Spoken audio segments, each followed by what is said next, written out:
Alors Pierre-Yves, bonjour. Bonjour. Je crois que tu voulais commencer avec un texte que tu avais écrit le soir du second tour. Mhm. Et pour introduire un petit peu cette nouvelle période.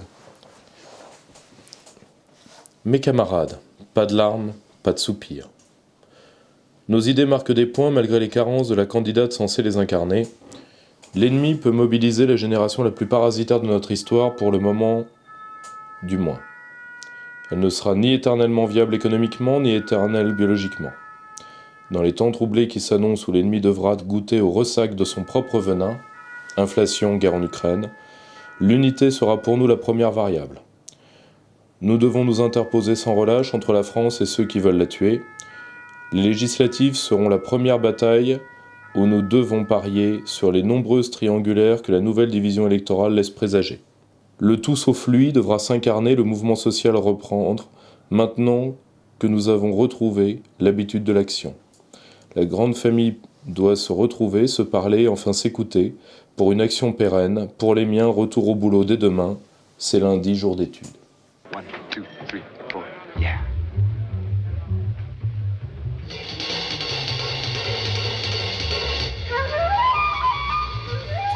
Eh bien très bien, ça nous permet de commencer ce grand entretien avec l'actualité du Cercle Aristote. Alors l'actualité du Cercle Aristote, déjà la liste des conférences de mai. Vu que cet entretien va sortir tout début mai, nous avons le 9 mai Mehdi Belhaj Kassem sur les mésaventures de la notion de vérité depuis Nietzsche. Qui est Mehdi Belhaj Kassem? C'est l'un des principaux élèves, puis rivaux et adversaires d'Alain Badiou. Cet espoir, devenu espoir confirmé de la philosophie française, est pas du tout quelqu'un qui a changé de bord, etc., comme ses anciens amis le disent. C'est quelqu'un qui a suivi un cheminement intellectuel et personnel qui aujourd'hui l'amène à faire préfacer son dernier livre par Louis Fouché et l'amène à vouloir échanger entre autres avec nous. C'est un esprit particulièrement brillant et quand il semblait plaire au système, le système lui-même le reconnaissait. Je crois qu'il y a eu 2 séminaires entiers à l'école normale supérieure, ce qui n'est pas rien déjà sur la pensée d'un homme qui est encore dans la fleur de l'âge, qui a à peine une petite cinquantaine d'années. Même pas.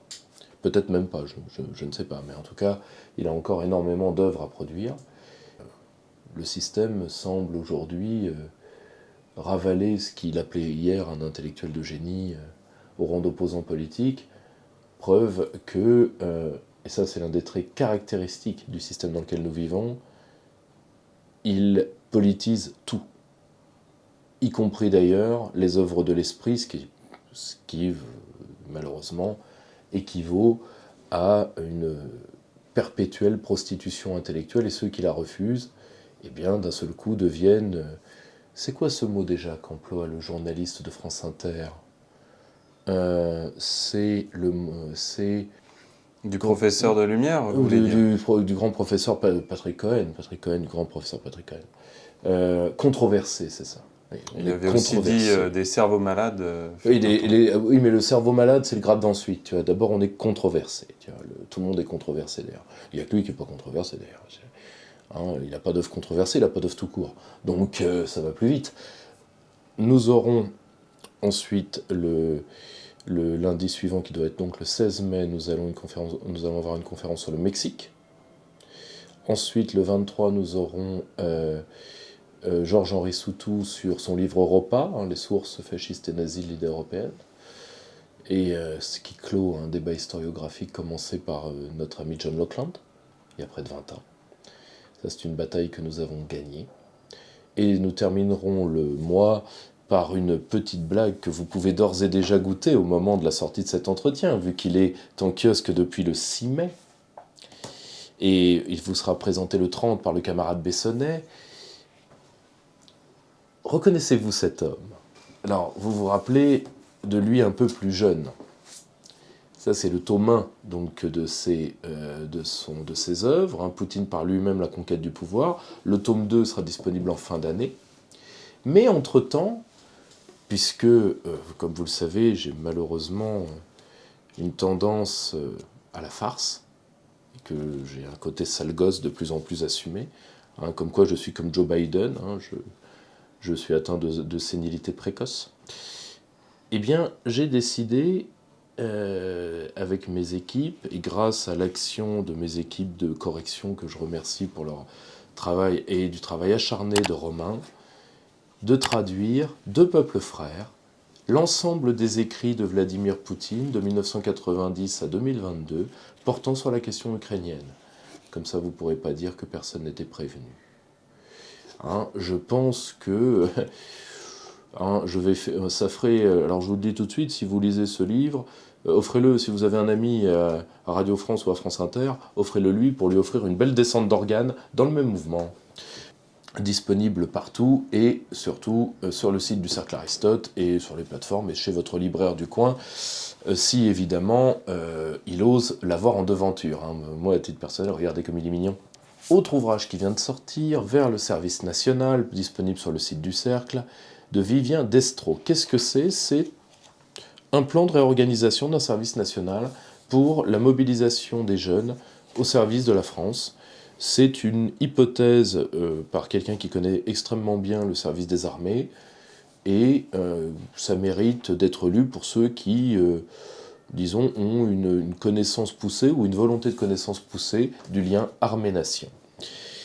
Dernier point de cette actualité, je vais vous recommander de soutenir une revue historique dans laquelle mon équipe essaye de s'investir, qui s'appelle Histoire Magazine, que vous pouvez trouver sur le lien histoiremagazine.fr. Là, nous avons fait un numéro donc sur les élections, et avec également une part sur l'Ukraine. Donc vous retrouverez des articles de votre serviteur et des articles de Romain Bessonnet dans ce numéro que vous pouvez commander sur le lien en description, que vous pouvez trouver chez votre marchand de journaux, vu que c'est une revue qui est en kiosque, et que j'espère nous vous mettrons à disposition sur le site du Cercle bientôt. Et je lance un appel d'ores et déjà à tous mes jeunes historiens. Si vous voulez faire vos armes, ça pourrait être tout à fait intéressant. Donc n'hésitez pas à nous rejoindre dans cette aventure, parce que nous voulons soutenir cette revue. Pourquoi ? Parce que, en plus de Perspective Libre, qui est votre revue théorique adorée, et le numéro Souveraineté alimentaire sera disponible courant du mois de mai, donc ce mois-ci, mais la couverture n'étant pas encore prête, je ne voulais pas pour l'instant en présenter. Je vous reviendrai plus en détail dès le prochain grand entretien.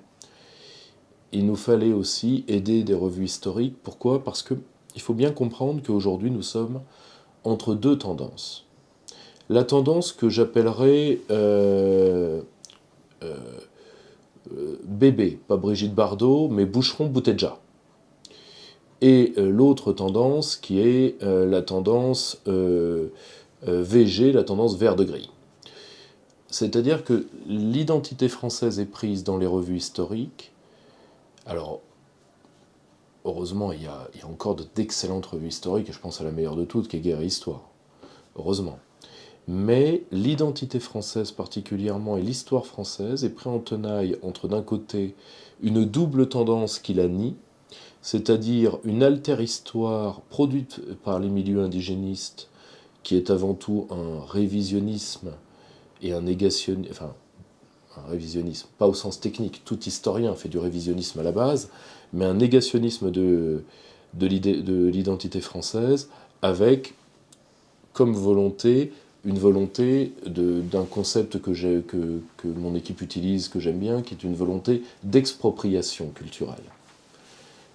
De l'autre côté, vous avez le parfait pendant mondialiste, qui est incarné entre autres par le tâcheron Boucheron, l'auteur qui est arrivé à flinguer sa propre œuvre d'une seule ligne, ce qui est quand même un résultat absolument mirifique, c'est-à-dire qu'il avait fait l'histoire mondiale de la France, et il avait dit que ceux de la grotte de Chauvet, qui avaient fait les peintures de la grotte de Chauvet, étaient des migrants, hein, de l'art et de la manière de se tirer une balle dans chaque genou.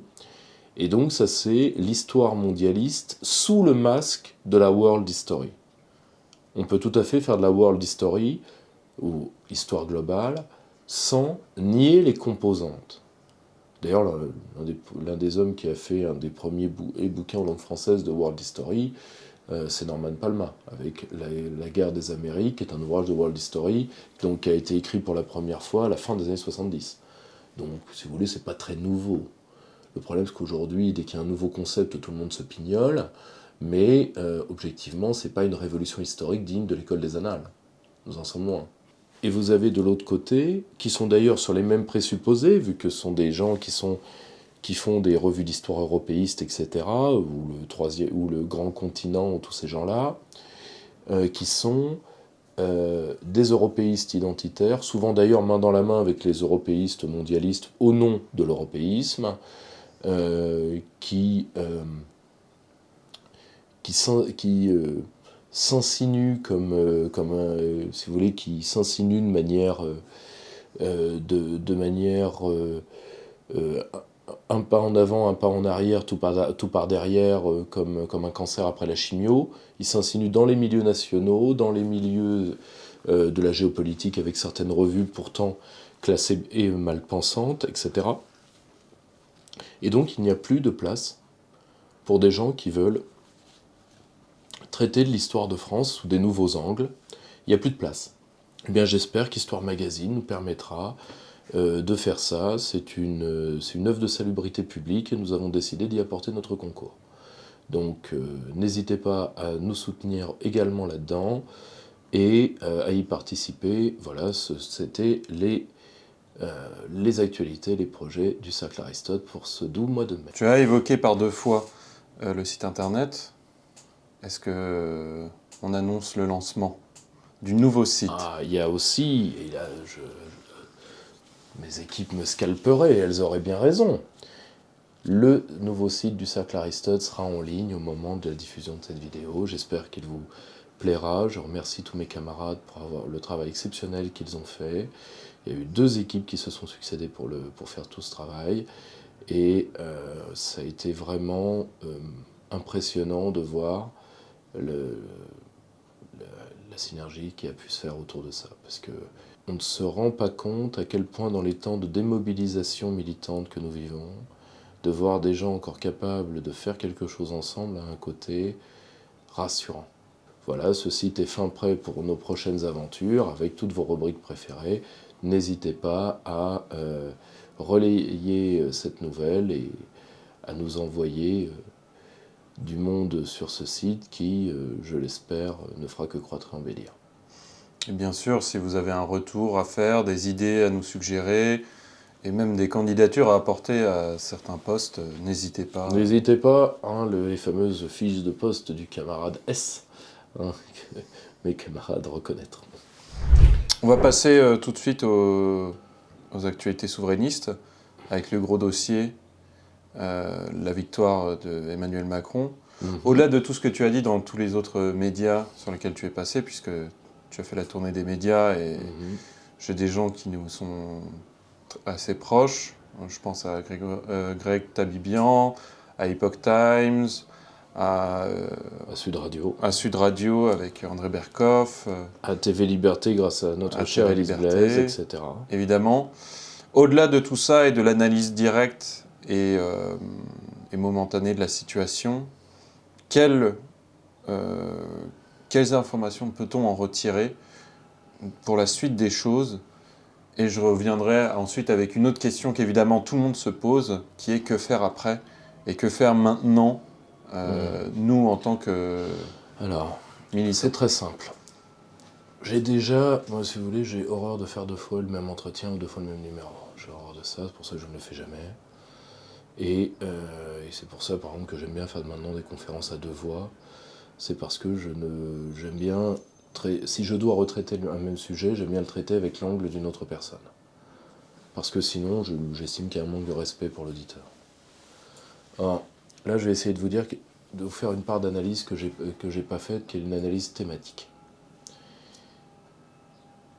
Il y a une idée que je vous demande, par pitié, d'écarter de vos têtes tout de suite, c'est cette idée d'une beaufrie confondante qui est les médias, en parlant de l'aspect secondaire qu'est le pouvoir d'achat, ont occulté le vrai sujet qui est Mouloud. Bon. Puisque, évidemment, il n'y a qu'un seul sujet, c'est Mouloud. Bon, très bien. Et le problème, c'est qu'à force de ne voir que Mouloud, moi j'avais prédit que ça se terminerait mal et ça s'est mal terminé. Est-ce qu'on se rend compte que quand on ose dire que le pouvoir d'achat est un fait secondaire, et quand vous leur dites ça, ça veut dire que vous leur dites ce que vous vivez, un, n'existe pas, mais deux, je m'en fous. Donc c'est une sorte de sentiment de... Si vous voulez, vos vies sont quantité négligeable. Eh bien ça, ce message-là, eh bien Macron l'aura déjà dit. C'est du macronisme de deuxième niveau. Pourquoi ? Parce qu'on arrive après le petit. Et là, on ne prendra jamais les voix du Parti ouvrier. Et pourquoi on fait ça ? Pour attirer une bourgeoisie patriote qui serait bien sûr désintéressée de ses intérêts matériels et qui ne verrait que l'arrivée massive du Mahométan encapuchonneur et de son tapis de prière. Navré de le dire, tout ceci est du fantasme. El famoso bourgeois de PACA, celui qu'on a attendu de tous nos vœux et de tous nos espoirs, celui pour qui on a à peu près tout prostitué, eh bien il a voté Macron. Voilà. Pour une raison, c'est que lui, oui, il n'aime pas Mokhtar, mais il a le pouvoir d'achat pour mettre des barrières invisibles puis très visibles, qui sont prix de l'immobilier nous permettant de vivre loin des quartiers de Mokhtar et de son uniforme réglementaire, barbe de 3 jours, barbe 3 jours, djellaba, froc à chier dedans, etc. Enfin, l'uniforme réglementaire. Il ne vit pas à côté. Et deuxièmement, l'autre vit dans des pavillons plus ou moins fermés, dans des secteurs de ville qui, eux, sont surveillés, et donc vit loin de la racaille. D'accord ? La racaille, pour elle, n'existe que... La racaille, pour elle, existe comme un divertissement au journal de 20 heures. Voilà. Alors oui, c'est très grave, vous vous rendez compte. Je passais avec ma BM, et qu'est-ce que j'ai vu ? 3 femmes voilées sur la promenade des Anglais. Ah, mon Dieu, quelle horreur. Bon. On se souviendra de ce reportage qui avait fait grand bruit quand ils étaient allés à Roubaix et qu'ils avaient vu des poupées sans face. Probablement, beaucoup des gens qui ont été choqués par ce qu'ils avaient vu à la télé n'avaient jamais été à Roubaix. Oui. Et d'autant plus que, de ce que j'ai compris, Roubaix, ce n'est pas uniquement ça. Il y a une grande partie de ça, mais Roubaix, il y a également d'autres quartiers. Si tu veux, le problème, c'est que pour ces gens-là, l'insécurité, c'est un sujet à zone interdite qui équivaut, tu sais, à ces petits livres verts qu'on lisait aux jeunes filles dans les années 90 qui s'appelaient Chair de poule. Tu vois, on racontait des petites histoires de monstres. Oui, c'est Fais-moi peur. Tu vois, c'est Fais-moi peur. Bon, et bien Mokhtar, Fais-moi peur. Le problème, c'est que ces gens-là ne sont pas la bourgeoisie désintéressée. Ils votent avec leurs intérêts, et leurs intérêts, pour eux, c'est de rallier la classe comprador et d'être les 20% d'exécutants dont les 5% de classe comprador ont besoin. Point. Donc la France, ils s'en foutent. Ils s'en foutent. Ils s'autorisent un patriotisme par an, un match de football, ils s'en mettent là, 90 minutes, une bière, terminée. Voilà. Donc, on a essayé, c'est ce que j'appelle la fameuse droite Ghostbuster, c'est-à-dire la droite qui chasse la classe fantôme. Eh bien, au lieu de chasser la classe fantôme, on aurait dû essayer de pénétrer les 13 millions d'abstentionnistes et les 13% de non-inscrits. Mais pour ça, il faut bosser. Alors que l'avantage de dire du mal de Mokhtar, c'est que Ça coûte pas cher. C'est une extension du zinc. Voilà. C'est une extension du discours de bistrot en PACA. Bon. Tout ça pour intérêt zéro. Parce que quand on me dit, les médias ont parlé donc des conditions du bas peuple, c'est-à-dire rien, pour cacher l'invasion mahométane. Donc on sort de 2 crises majeures, les gilets jaunes et la fameuse peste Hein, je ne peux pas vous en dire plus, parce que sinon...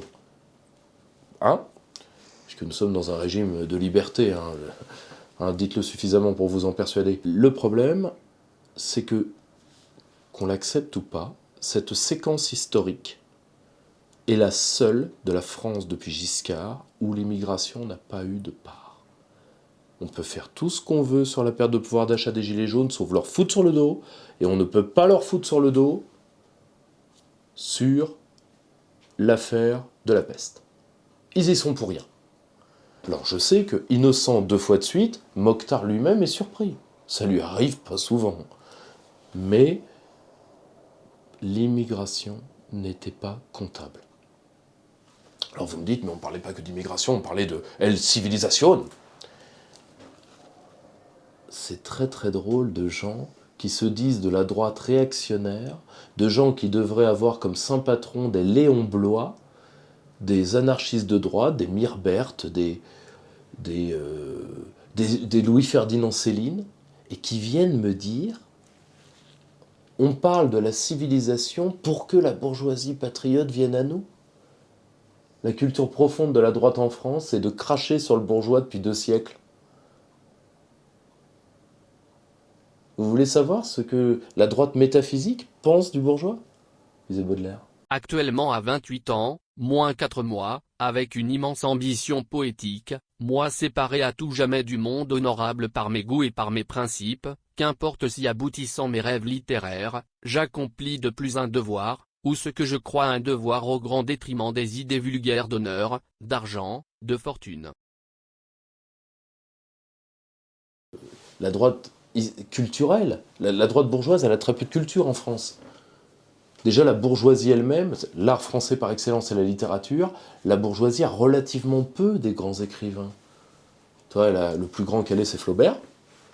Et encore, Flaubert, c'est la bourgeoisie de gauche thiériste, qui déteste la commune, mais qui déteste en même temps la bourgeoisie. C'est-à-dire c'est un cadet de la bourgeoisie qui se révolte contre elle. Or, le bourgeois de droite, ben, il avait D'Ormesson. Bon, à titre personnel, je me rappelle d'un bouquin publié chez notre ami regretté, ami Pierre-Guillaume Deroux, qui s'appelait « Est-ce qu'une gifle à D'Ormesson a amélioré la gueule de la littérature française ?» Je trouve que c'est une question intéressante. Depuis quand la bourgeoisie s'intéresse au concept de civilisation ? Le bourgeois libéral du 19e, à la Guizot, oui, mais ça c'est une espèce qui est morte. Mais qui est morte depuis longtemps. Qui est morte, dont les derniers feux ont été le libéralisme triste d'un Raymond Aron, qui est quand même un homme qui est mort au détour des années 80. Donc, tout ceci n'existe plus. À qui on parle ? Voilà, on n'a parlé à personne. Et le pire, c'est quand on regarde les résultats. 2 fois plus d'ouvriers ont voté que de cadres pour le parti d'Éric Zemmour. C'est-à-dire que les prolos sentent tellement que la France est en danger qu'ils sont prêts à accepter qu'on leur crache à la gueule. Ou au moins qu'on les ignore. Ou au moins qu'on les ignore. Eh ben, le problème, c'est que ces gens-là, vous savez pourquoi ils s'accrochent tant à la France ? Si vous leur enlevez la France, ils retournent à l'état servile. Faut pas oublier une chose. On voit l'importance d'une chose, ou on voit l'importance d'un homme, quand on fait un exercice intellectuel Jacques Sapir le fait magnifiquement, il l'a fait dans 2 tomes sur « Et si la France avait continué la guerre ?» C'est un exercice que les historiens américains font beaucoup. C'est des wargames. Voilà, c'est-à-dire d'histoire alternative. Enlevons l'idée de nation dans l'histoire et enlevons l'idée de nation et enlevons l'idée de souveraineté dans l'histoire. Qu'est-ce qui reste ? La fin de l'idée de nation, c'est la fin d'une idée, c'est la fin d'un regroupement humain fondé sur autre chose que la race ou les intérêts matériels stricts. C'est-à-dire d'une dissociété d'un côté et d'un regroupement ethnique de l'autre. Quand on enlève la souveraineté, quand on enlève la souveraineté nationale, surtout, soit au mieux on vit une sorte de rêve hippie de la communauté anarchiste qui en réalité se termine vite une fois que la cocaïne a arrêté de faire effet, soit on vit un grand âge sombre impérial, dont l'exemple certainement cinématographique le plus saillant doit être quelque chose du genre Conan le Barbare, dans ce goût-là. Un monde intéressant, il faut éviter d'être faible, parce que la souveraineté, c'est aussi ce qui a permis de protéger les faibles. On dirait une certaine extrême droite ne rêve que de ça, parce qu'elle pense qu'elle fait partie des forts. Le problème, c'est qu'elle vivrait certainement pas 15 minutes dans le monde de ses rêves. Et d'ailleurs, il ne faudrait pas le dire trop fort, parce que ça donnerait peut-être au monde de ses rêves un certain attrait. Mais bon, qu'objectivement, si on retire ces grandes notions-là, si on retire la nation, par exemple, qu'est-ce qui reste pour les pauvres? L'État servile. À la rentrée, nous publierons un ouvrage cardinal sur cette question, d'Hilaire Belloc.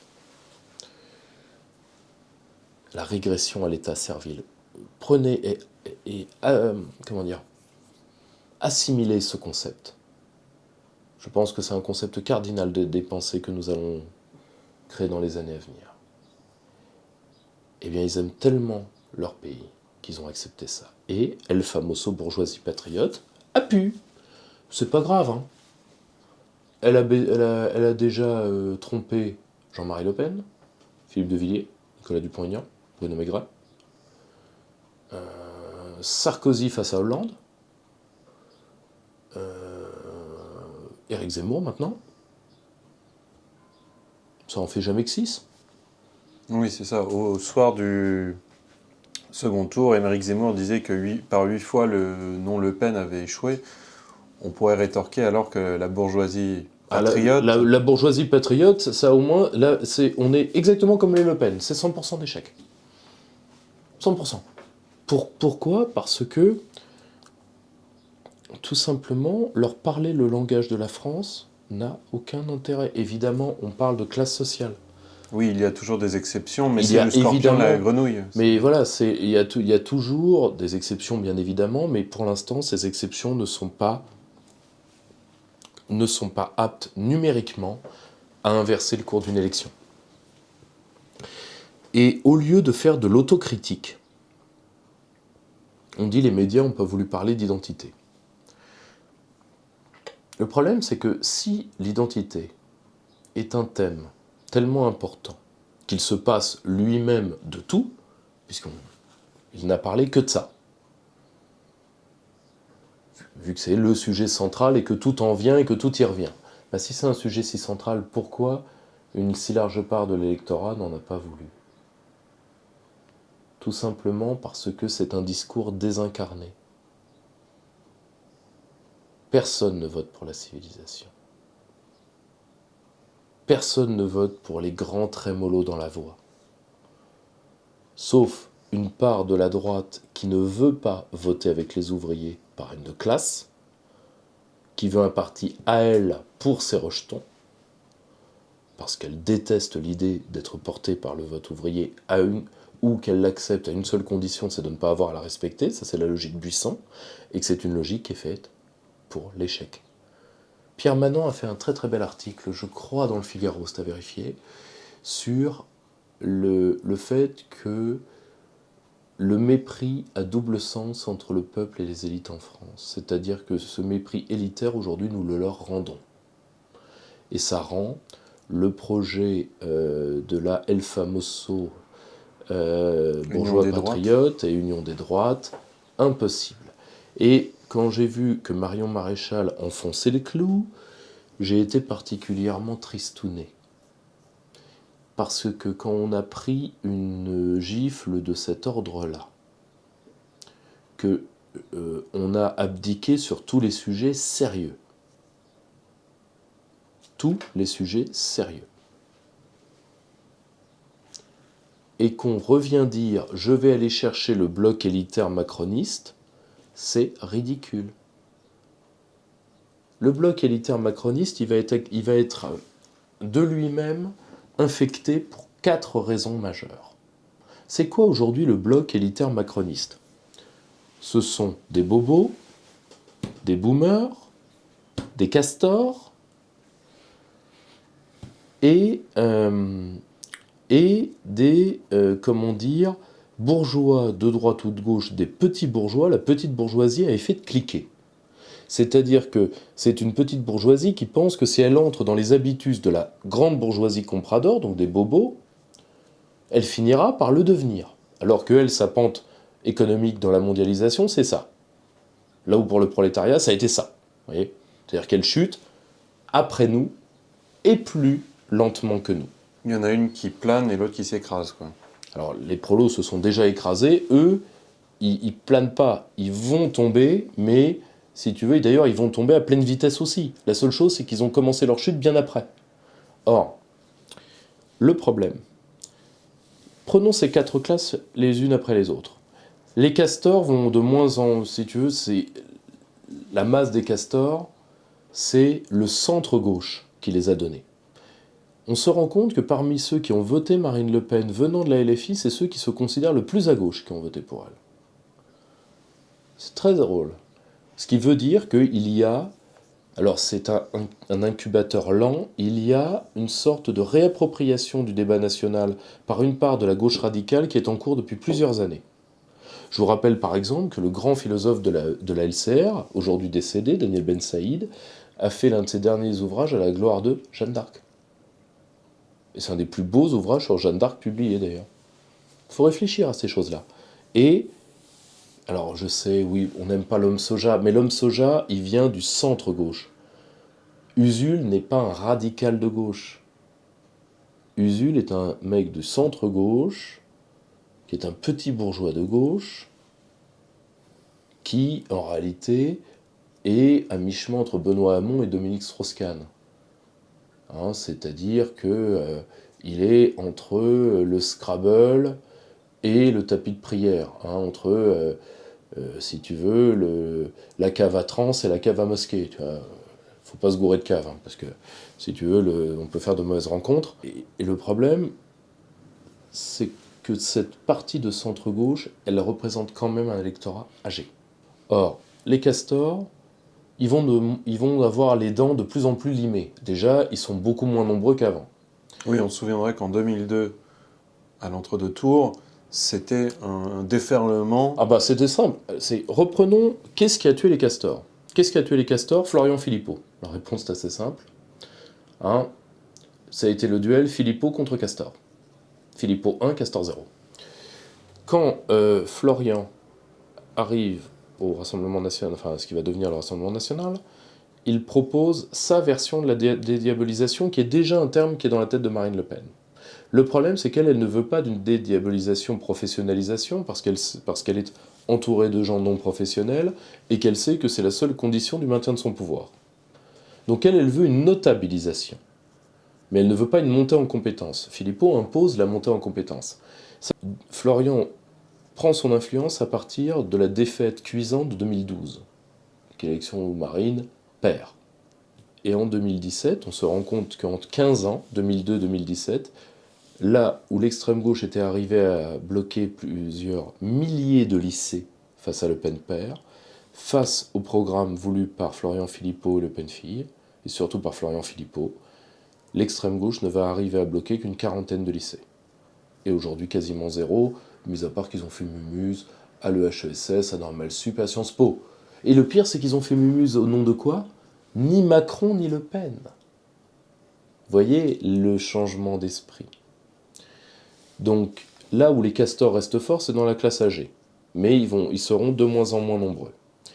Cette petite bourgeoisie à effet de cliquet, elle de toute façon, elle va dévisser.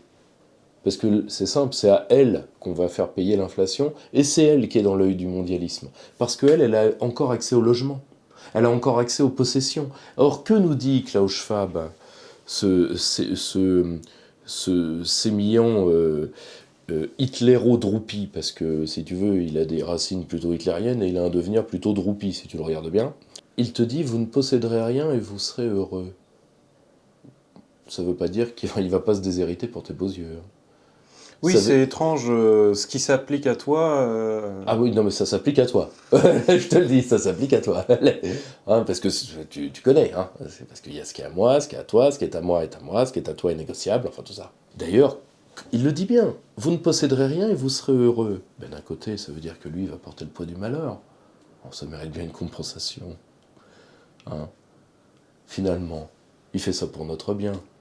Hein? Dites-le jusqu'à ce que vous y croyez. Or, le problème, c'est qu'eux, ils vont dévisser.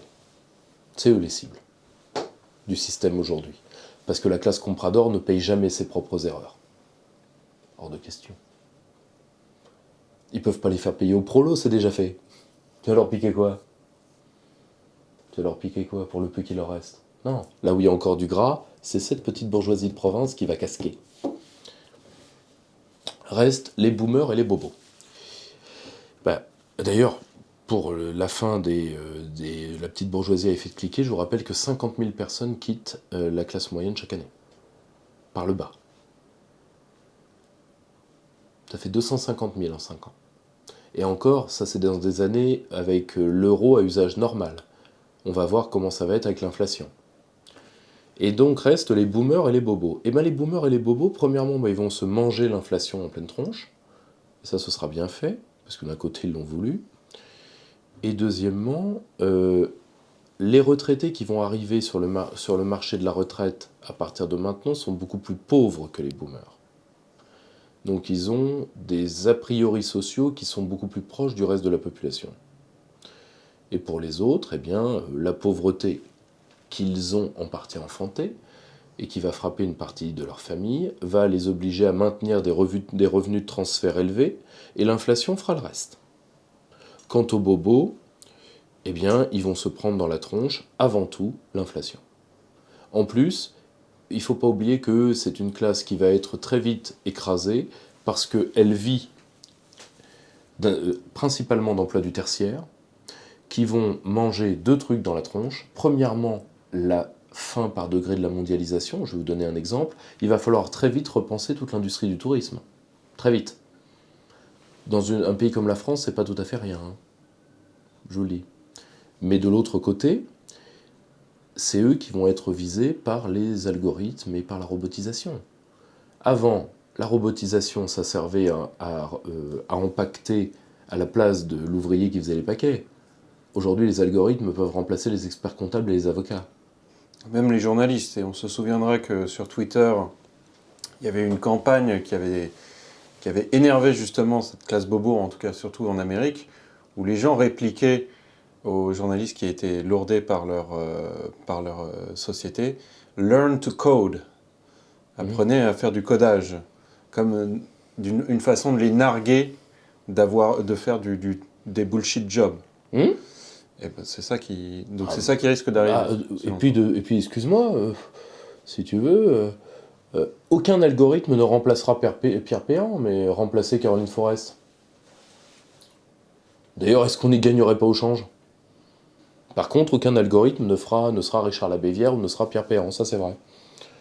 Mais moi je vois certaines rédactions, toutes les rédactions là, du milliardaire tchèque par exemple, franc-tireur et autres, oui, un algorithme peut faire ça, sans problème.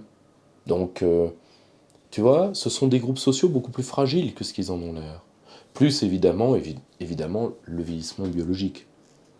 Donc, la Macronie n'est pas si forte que ça, loin de là. Par contre, aujourd'hui, la segmentation territoriale est nette.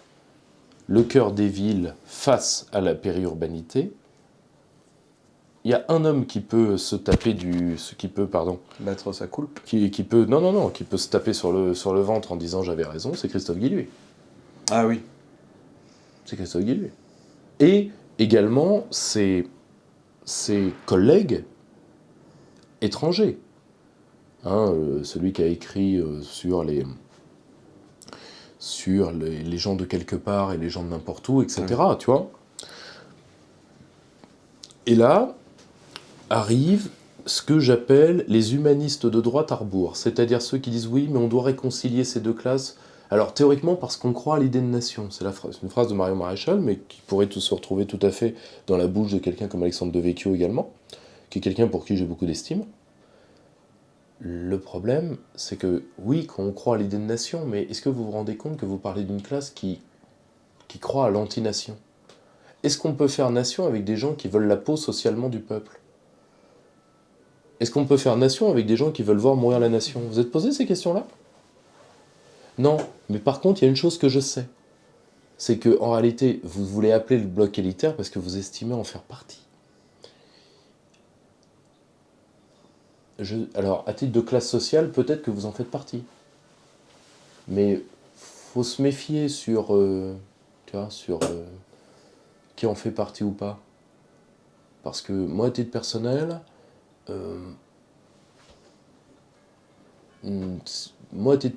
je n'appartiens pas à ce bloc élitaire, et pourtant, si on parle en termes de diplôme et autres, j'ai pas trop de problème à surclasser une large partie de cette droite, sans trop de problème. Tu vois, donc, alors je sais, c'est hautain, c'est méchant de dire ça. Mais je veux que certaines personnes comprennent que leur position là-dedans est beaucoup plus fragile que ce qu'ils croient. Parce que ne pas vouloir aller voir le peuple abstentionniste parce que ça, c'est du travail, et on est de droite feignante. Ne pas vouloir aller au contact de la partie socialisante de l'électorat de Jean-Luc Mélenchon, qui est quand même beaucoup plus proche de nous que ne le sera jamais l'électorat macroniste. C'est de la feignantise, et quand on est feignant, il faut se l'avouer. Et quand on ne veut pas des prolos parce que c'est des pulls à sueur, il faut assumer son racisme de classe. Et comme tout type de racisme, c'est un trait de caractère particulièrement laid, et bien il faut admettre sa propre laideur.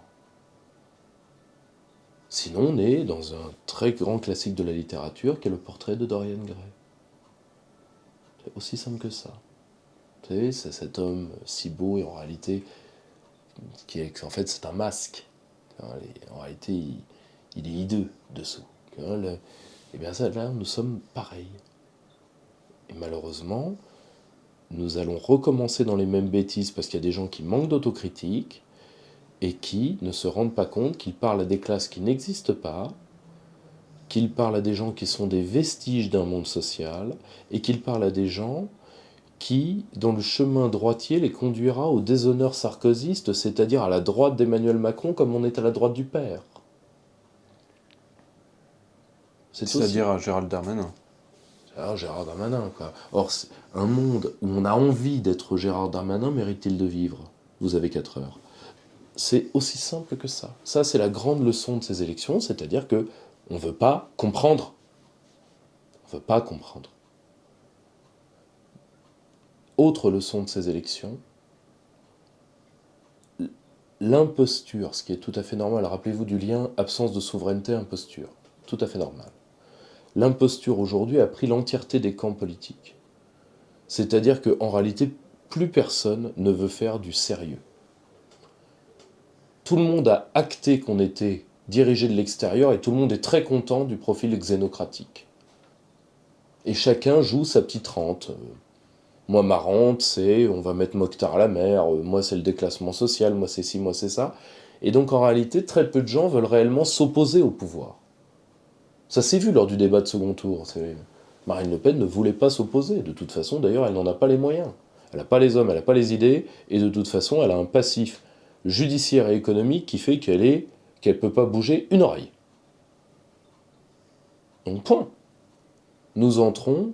Rappelez-vous la prédiction que j'avais faite chez Jovanovic en 2011, 2012, 2013, je ne me rappelle plus. C'était à l'époque de la sortie de mon livre sur le grand gouvernement central, la dictature, l'effondrement. 1, check. 2, check. 3, en cours. C'est triste. Et si vous voulez... Moi, je fais partie de cette rare classe d'analystes qui voudraient avoir tort. Et si les événements me donnent tort, eh bien, je les en remercie par avance. Le problème, c'est que pour l'instant, parce que malheureusement, que n'ai-je pas entendu pendant un an quand j'ai dit que cette ligne, la ligne des fameuses 3 droites, hein, la droite Camus, la droite qui l'a toujours dans, je vous laisse terminer, c'est une rime pauvre. La droite Gandalf qui fait disparaître Mouloud par magie, et la droite Ghostbuster, la droite à la recherche du bourgeois patriote fantôme, que la conjonction de ces 3 droites, je viens de redéfinir les 3 droites de René Raymond, hein, je mérite d'entrer dans l'histoire des idées politiques pour ces concepts extraordinaires, Et eh bien malheureusement, ces trois droites allaient être la fin d'Éric Zemmour, c'est-à-dire de quelqu'un en qui j'ai beaucoup cru, et quelqu'un qui méritait d'aller beaucoup plus haut que ça. Le problème, c'est que quand on ne veut pas comprendre un monde social, quand on lui nie la légitimité de pouvoir décider de sa propre vie, eh bien on lui impose de manière bonapartiste son futur et ses idées, et à la fin, ça termine exactement d'ailleurs comme la logique du système. Parce que quand le système vous dit « il n'y a pas d'insécurité, il y a un sentiment d'insécurité, ce que vous vivez n'existe pas », ou alors c'est inévitable. Vous faites le jeu d'eux. Mais la droite identitaire aujourd'hui, mais non, vous n'êtes pas endetté, vous n'êtes pas appauvri, mais oui, vous avez du mal à nourrir vos enfants, mais qu'est-ce donc face au grand remplacement? Ce que vous vivez n'existe pas. Donc, résultat, Patrick Cohen, Nicolas Bay, même combat. Et d'ailleurs, même parasitisme social, mais ça c'est un autre débat. Donc, de dire ce que les gens vivent n'existe pas. Comment vous vouliez qu'on gagne? Et néanmoins, le Bloc national a fait 42 avec une chèvre. Et au passage, pour ceux qui n'aiment pas le terme chèvre est de Jean-Marie Le Pen. Il n'est pas de moi. Jean-Marie Le Pen à Caroline Forest. Alors heureuse, la bête est morte, je vous laisse une chèvre. Voilà. C'était encore une des blagues à non-œil. Bon. Donc voilà ce qu'on pouvait dire de ces élections. Il était normal que le thème du pouvoir d'achat s'impose et c'est tout à fait normal que des gens qui n'ont pas soutenu les Gilets jaunes pour la plupart, et qui se sont ramassés comme des lâches à ras la moquette pendant l'affaire de la Grande Peste et des restrictions de liberté qui sont allées avec, ne comprennent pas ça et reviennent à une seule chose. Et le problème, c'est que ce n'est pas une démarche identitaire, c'est une démarche obsessionnelle, c'est pas la même chose. C'est une démarche irrédentiste. Je vais vous donner un exemple, on va faire un parallèle. Quelqu'un qui ne se définit que par son rapport à la sexualité n'est ni un homosexuel ni un hétérosexuel, c'est un obsédé sexuel. On est d'accord? Parce qu'il voit tout par ça. Eh bien, quelqu'un qui ne parle que du fait identitaire par rapport à Mokhtar n'est pas dans une démarche d'identité, fût-elle affirmative ou négative, il est dans une démarche d'obsession et d'excuse des lacunes de sa propre vie vis-à-vis d'un tiers. C'est-à-dire, si le monde est si dur avec moi, c'est Mouloud. Or, je crains que nous ne puissions pas éternellement analyser l'immigration de cette manière. Et n'oubliez pas que je suis l'un des seuls souverainistes à accepter la remigration. Sans aucun problème. Je dis juste que il y a des arts et des manières de faire et de dire. Et surtout, la lutte contre l'immigration est un plan global, comme Boris Johnson qui vient de faire passer la loi sur l'asile la plus dure que l'Europe ait prise depuis 25 ans, nous l'a démontré, parce que lui, il arrive à des résultats, contrairement à d'autres. C'est que l'anti-immigration est une part d'un plan beaucoup plus global. Or, si on n'a pas ce plan global, on ne fera pas d'anti-immigration pour une seule raison, c'est que le système est un système libéral et européiste, donc il est pour la non-souveraineté populaire, c'est-à-dire les peuples n'ont pas à dire qui entre et qui sort, et deuxièmement un système libéral parce que c'est un système de mobilité des facteurs de production. Et les immigrés ne sont qu'un facteur de production ou même un facteur de consommation. Point. Tant qu'on ne veut pas comprendre ça, on peut ironiser sur Mokhtar tant qu'on veut, ça ne le fera disparaître. Ni lui, ni Samouker, ni qui que ce soit. Donc c'est une sorte de décharge hormonale, on se fait plaisir, et à la fin le problème n'est pas réglé, car je l'ai toujours dit, l'immigration est un problème d'entrée-sortie, c'est un problème de plomberie. Et il y a deux manières quand vous avez une fuite globale chez vous, la manière souverainiste et la manière vociférante. Donc soit vous insultez l'eau en disant qu'elle est voilée et qu'elle ne mange pas comme vous et que vous ne pouvez pas la supporter parce qu'elle pique des moutons pour l'Aïd. Et de l'autre côté, c'est très simple, vous coupez l'eau, vous arrêtez les entrées, vous écopez et vous séchez. Ce qui équivaut à trois choses: bloquer les flux migratoires, écoper, réémigrer, et ensuite colmater les dégâts faits par l'eau, c'est penser les plaies de la société multiculturelle. Voilà les deux programmes qui s'opposent, et j'estime qu'il y en a un plus efficace que l'autre. Point. Donc, et on a vu que, objectivement, le système, et même, par exemple, Marine Le Pen a pu, à certains moments, elle a dit très peu de choses, mais par exemple, elle a employé des arguments très intelligents, et qui ne viennent pas d'elle, sur le fait que l'Allemagne voulait notre peau, et au passage, alors je ne sais pas pourquoi elle l'a fait, elle a été bien conseillée, et on voit quoi? C'est qu'elle a réussi à faire 42 sur cette ligne-là. Preuve que le problème, c'est que l'Union européenne soit l'ennemi des classes populaires, les classes populaires l'ont compris. Je rappelle que sur les sujets du Frexit et de la sortie de l'euro, tant dans l'électorat Reconquête que dans l'électorat... parce que dans l'électorat Reconquête, il y a surtout des ouvriers, hein, il va falloir peut-être admettre qui vote pour vous, et dans l'électorat Front National, la majorité est frexiteuse. Nous sommes que ça. Le problème, c'est de vouloir l'alliance avec des gens qui, ne voudront jamais s'allier avec nous, et donc qui sont le flotteur droit du macronisme. Moi, quand on me dit du bien d'Éric Ciotti, je rappelle qu'Éric Ciotti était ministre de Nicolas Sarkozy au moment de la rentrée dans l'OTAN, au moment de la guerre de Libye. Ça, c'est pas un CV, c'est un casier judiciaire.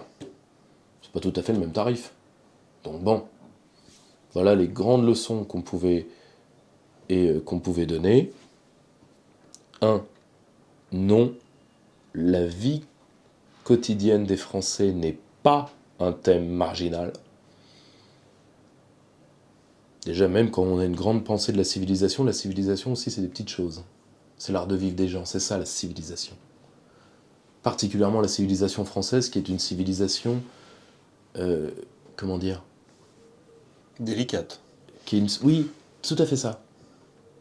Nous, chez mon ami Jean-Cyril Godefroy, il y a toute une collection sur les métiers d'antan, les gestes d'antan, les outils d'antan. C'est pas pour sentir la poussière, c'est de dire que on est une espèce de la civilisation française, oui, c'est une sorte d'alliance délicate, de milliers de gestes qui font ce que nous sommes. C'est-à-dire que c'est parce que des milliers d'hommes et de femmes ont mis leur quotidien dans un grand dessein que la France a pu être. Donc, de dire que la vie des petites gens n'est pas la civilisation, c'est faux. C'est eux la civilisation. C'est eux qui vont faire les enfants, c'est leurs enfants qui deviendront soldats ou qui deviendront autre chose, etc. C'est ces milliers de petits gestes qui ont fait, génération après génération, que chacun, jusqu'à une date très récente, donc jusqu'à la génération des années 70, a voulu mettre sa pierre à l'édifice. D'accord ? Il faut bien avoir ça en tête. Donc, première leçon. Deuxième leçon, l'électorat Macron est moins fort que ce que nous pensons. Dernière leçon, l'éternel problème, c'est la division et l'incompétence. Et ça va encore nous coûter très cher. Ensuite, je vous le dis, Macron 1 aura sa majorité législative sans trop de problèmes, et 2, qu'il y ait des députés insoumis, ça ne fera que hâter la fin de la France insoumise, parce que la France insoumise devenant une union de la gauche, l'union de la gauche, je sais où ça va. L'union de la gauche, si vous voulez, c'est, comment dire, l'union de la gauche, c'est une espèce de caricature où vous avez un petit lutin qui fait un pont, c'est l'union de la gauche, et une fois qu'il l'a fait, il met une bombe dedans, il va et là, il le fait sauter. Donc l'union de la gauche, c'est ça. Donc je sais déjà que la France insoumise va crever. Et à la minute où Mélenchon ne tiendra plus, ça va se régler à l'Opinel rouillé. Donc bon, quant à Marine Le Pen, elle n'empêchera rien. De toute façon, elle ne veut rien empêcher. Elle est dans une rente de situation terminée. Donc, alors oui, c'est grave, mais là nous sommes de retour à la 4ème République. Tout est bloqué, et c'est l'événement extérieur qui va foutre un coup de pied dedans. Tout aussi simple que ça. Préparons-nous à l'événement extérieur. Ce qui m'amène à votre deuxième question. Que faire ? Faire un appareil local sans parti. Déjà, premièrement, le grand souci, c'est d'avoir des hommes partout dans des réseaux sociaux au sens réel du terme. Oui, pas dans l'immatériel. Pas dans l'immatériel, Pas dans le métaverse. c'est-à-dire d'avoir des bases territoriales et des projets territoriaux. C'est-à-dire que nous devons protéger les nôtres. Ce qu'on essaye de faire au Cercle Ce Aristote. qu'on essaye, nous, de faire au Cercle Aristote, c'est-à-dire d'avoir un projet communautaire, mais un projet communautaire, la nation est une communauté. Hein, C'est la communauté des communautés. C'est la communauté des communautés. Bon, et le problème, c'est de bien comprendre que nous, notre but, c'est de protéger les nôtres, de les aider à créer de la richesse, à créer de l'emploi, à créer de la connaissance, à créer de la compétence. Et à créer des réseaux. C'est à ça que ça sert. Bon. Pour les choses de grande ampleur, mais aussi des Pour les petites choses de grande choses ampleur, comme l'emploi, comme le logement. Nous n'avons pas le choix. C'est ça de faire un fait communautaire. C'est faire société. Et à terme, le but, c'est de sortir de la dissociété. Or, le problème, c'est que quand on a plusieurs milliers d'hommes, ce qui est le cas de certains partis nationaux, c'est assez facile de faire ça. Il faut le faire, parce que c'est le seul moyen de peser. Nous devons redevenir un aspect solide dans une société liquide. Relisez Erwan Barrio. Il faut résister à la liquidation macronienne, et pour ça, il faut refaire du solide. Alors vous me direz, c'est pas baisant, parce que ça nous permet pas de gagner dans un mois aux législatives. Il fallait s'y prendre avant.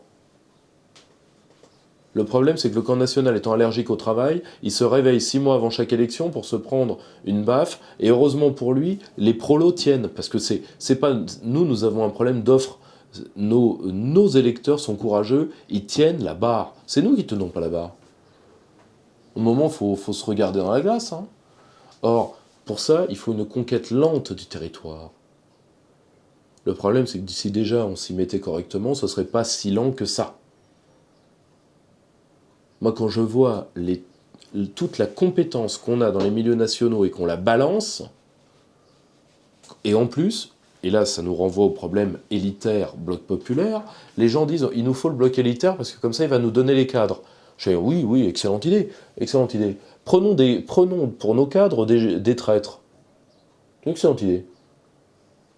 C'est une excellente idée. D'ailleurs, je ne sais pas ce qu'ils vont faire une fois qu'ils sont là. Trahir peut-être, parce que finalement, c'est ce qu'ils savent faire. Or, vous voyez, il y a deux... Politiquement, vis-à-vis de la circulation des élites, il y a toujours deux avis antagonistes. Vous avez l'avis bourgeois qui est de dire « moi j'ai pas de problème, il y a des équipes adverses, je vais les acheter. Moi la compétence j'en veux pas, je l'achète ailleurs. » Bon, moralité, après les gens vous trahissent, après il y a des histoires, après bon. Et puis il y a la logique que partageaient les gaullistes et les communistes d'ailleurs, qui est de dire « bon, il faut de la compétence, donc on va créer de la compétence. » Donc on va prendre des gens, on va les sélectionner, on va les former. Oui, c'est plus long, ça fait de bien meilleurs cadres politiques. C'est plus long. C'est ingrat. Comme l'avait dit un grand cadre national. Ce que vous faites est ingrat. C'est ingrat, je reconnais. Mais c'est nécessaire. Parce que un mec qui a été formé, dont les dons et les facilités ont été utilisés pour croître et embellir, ce qui a pu lui donner une place sociale et lui permettre de mettre ses compétences au service de la cause de manière pérenne parce qu'il a pu en vivre, premièrement, c'est quelqu'un qui quittera très difficilement la cause, parce que la plupart des gens ont encore une idée vague de ce qu'est la loyauté. Et deuxièmement, ça fera de lui quelqu'un d'autant plus convaincu qu'il sait affronter lui-même par rapport à ses convictions. Convaincu et convaincant. Convaincu et convaincant. Le problème, c'est que ça demande un tout petit peu d'huile de coude, et ça vient de la pensée de droite. La pensée de droite a un vrai problème avec la notion de travail depuis 2 siècles. Elle ne pense le travail qu'à l'usine, c'est-à-dire de faire bosser les autres, ou dans les camps, c'est-à-dire de faire bosser les autres aussi, d'un certain côté d'ailleurs. À un moment, il faut consulter. Parce qu'on ne peut pas éternellement avoir autant de problèmes avec la notion de travail. Et tout le temps pleurnicher. Voilà. Donc, Voilà les grandes leçons qu'on pourrait tenir, c'est 1. N'oubliez pas que la vie des nôtres n'est pas une variable d'ajustement de nos volontés idéologiques. La plupart des gens, ils ont des gosses, ils assument le principe de réalité. 1. Et le principe de réalité, moi qui suis père, c'est comment je vais nourrir mes enfants. Et après, je dis pas que je n'ai pas dans la tête, moi je suis mon premier bébé, ma petite fille, et je me dis, il faut que je la protège quand elle va devenir adolescente, entre autres, des habitudes légèrement fémino-sceptiques de Mokhtar. Mais d'abord, je dois la nourrir. Voilà. Vous voyez ce que je veux dire ? Chacun ses priorités. 1. 2, il va falloir bosser, enfin. Donc il va falloir peut-être essayer d'enfin aller au contact des nôtres, parce qu'il est normal que des populations qui ne nous voient jamais entre deux élections n'aient pas confiance en nous. Et 3, notre adversaire est plus faible que nous le pensons, notre adversaire est lourd. Je le dis, je le maintiens, je le répète. Dernier point, pour les législatives, il y a un tassement que je reconnais, elle va avoir une lourde déperdition. Je vous rappelle qu'il faut 12,5% des inscrits pour passer le second tour d'une, c'est-à-dire 25 en fait. S'il y a une forte abstention, ça fait 25 des exprimés. Donc ça fait 12,5% des inscrits pour passer au second tour. Si on a 3 qui le font, c'est une triangulaire. Vu comment l'électorat se concentre en 3 pôles, il risquerait d'avoir des triangulaires. Mais vu ce qui est en train de se passer dans le bloc national, c'est-à-dire que Marine lance la chasse à l'homme sur toutes les autres forces, souverainistes d'un côté et droite identitaire de l'autre, eh bien je pense qu'elle est en train de réduire le Rassemblement national en éliminant tout le RN du Sud. Ça tombe bien, elle est inamovible à Hénin-Beaumont, donc elle s'en fiche. Et je pense que c'est un sacrifice. Il faut être très honnête. Donc il est possible que finalement les triangulaires qui restent possibles, parce que moi ce que j'avais écrit c'est le soir du second tour. Au second tour, la France est coupée en 3, très clairement. Mais là, le nombre de triangulaires devrait se tasser en raison du comportement du Rassemblement national. Si par contre le Rassemblement national y est, consent à des alliances, on aura des triangulaires. Et je le dis, je pense qu'il faut aller au bout de la logique tout sauf lui. C'est-à-dire que si, à la fin, n'oubliez pas en plus que vous allez avoir un redressement des Républicains parce qu'ils tiennent encore les réseaux locaux, donc il faut voter contre le candidat macroniste, quel qu'il soit, là où vous êtes. Y compris, d'ailleurs, de voter pour un insoumis s'il n'est pas islamiste, qui sont quand même, les 2 tiers sont pas islamistes, il faut arrêter de raconter des conneries. Et je pense que de continuer à cibler Jean-Luc Mélenchon comme la grande menace, ce que fait toute une partie de la droite, est contre-productif. De toute façon, il va mourir de lui-même et puis surtout, assez vite. Nous avons, et là j'ai vu les dernières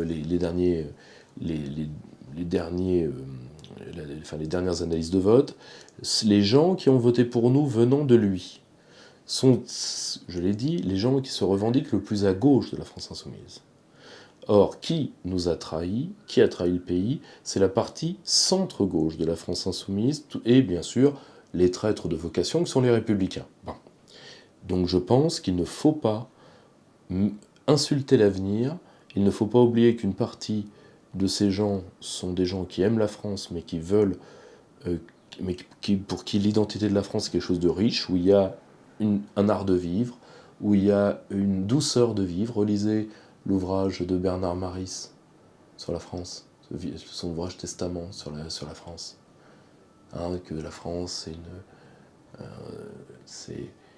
rappelez-vous, c'est la chanson de Ferrat, Terre de liberté au-delà des frontières, aux peuples étrangers qui donnait le vertige, et dont vous usurpez aujourd'hui le prestige. C'est le goût de la douceur de vivre aussi, la France. Or, une partie du nationalisme de gauche, qui était d'ailleurs des gens comme Maris ou d'autres, sont très attachés à ça. Parce que pour eux, les services publics, la douceur de vie, ça fait partie de l'identité française. Parce que l'identité, ce n'est pas uniquement l'identité biologique. Et c'est avoir peu de cas de l'identité comme notion cardinale, parce que nul ne nie que ce soit une notion cardinale. Mais c'est avoir peu de respect pour elle que de la faire régresser à l'identification moi-peau, qui est un truc que nous, les parents, nous savons, c'est dans les 1 an et demi, 2 ans, l'enfant reconnaît ses traits à travers les traits de ses parents et se reconnaît dans un miroir. C'est la base de l'identité, il n'y a aucun problème là-dessus, mais après l'identité s'agrandit. Donc essayons d'éviter la régression, même si je sais qu'une certaine extrême droite aime beaucoup régresser au stade anal pour des raisons historiques. Voilà grosso modo ce qu'on pouvait dire de cette élection. Oui, c'est une défaite, mais je vous l'ai toujours dit, la guerre sera longue, très longue, et comme on réussit à marquer des points alors qu'on fait de la stratégie d'évitement, et pourquoi on fait de la stratégie d'évitement? Parce qu'on ne s'est pas assez préparé pour faire de la stratégie frontale. Le problème, c'est qui relèvera le gant de travailler suffisamment pour mettre une dynamique vertueuse locale qui permette, à l'échelle de la micro-société, de refaire du lien et que ce lien redresse les populations. Parce que si tu veux, le fait que les gens n'aient plus de colonne vertébrale, c'est tout simplement que ce qui différencie des sociétés anciennes et de la société de la France d'avant les années 60, c'est que à une faiblesse individuelle, le nous répondait. Quand le nous répond plus, le je est quelque chose de tout à fait... Le terme juste, ce serait évanescent. Tu vois ? C'est-à-dire qu'en réalité, le je se détricote. Et il faut un peu comme dans une phalange. Une phalange, une pardon. phalange, exactement comme dans une phalange. Le protéger du bouclier, du genou à l'épaule. L'homme qui est à côté de vous.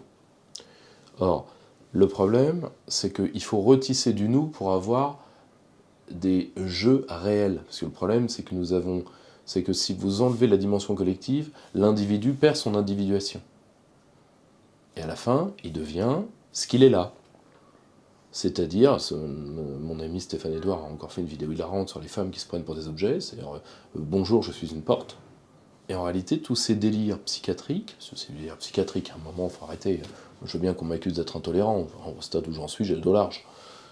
Tous ces délires psychiatriques sont en réalité des réponses à l'individualité en manque de sens, tout simplement parce qu'il n'y a plus de collectif pour créer du sens. C'est aussi simple que ça. Donc, il faut recréer des parcelles de sens, des îlots de sens, des catacombes de sens, des monastères de sens, qui, dans un travail qui va durer plus d'une génération, que nous ne serons peut-être pas là pour voir la fin, mais la France est œuvre éternelle, donc personne verra la fin, j'espère que personne verra la fin. J'espère que la France verra nos fins tous, et puis voilà, à un moment, l'immortalité, c'est pas aussi bandant que ça, enfin surtout si l'immortalité ça concerne Laurent Alexandre, une éternité avec Laurent Alexandre, non. L'éternité sans Laurent Alexandre si tu veux, mais donc voilà, c'est aussi simple que ça.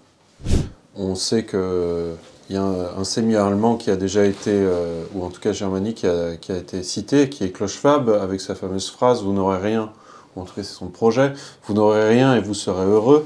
Est-ce que c'est le futur qui nous est réservé si jamais cette crise... En Europe de l'Ouest, oui. En Europe de l'Ouest, oui, parce que tout simplement, c'est très simple. Ils vont utiliser la mécanique de la dette pour déshabiller les États, ça c'est quasiment fait, et ben ils vont l'utiliser pour vous déshabiller vous.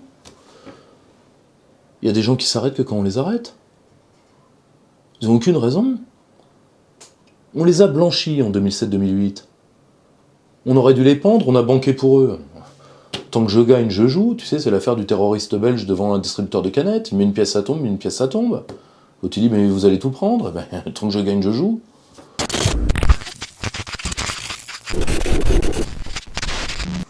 Mes recommandations du mois, soutenir évidemment Histoire Magazine. Et également soutenir nos camarades de Georgi Kuzmanovic qui ont été agressés par des gens qui se font appeler Antifa.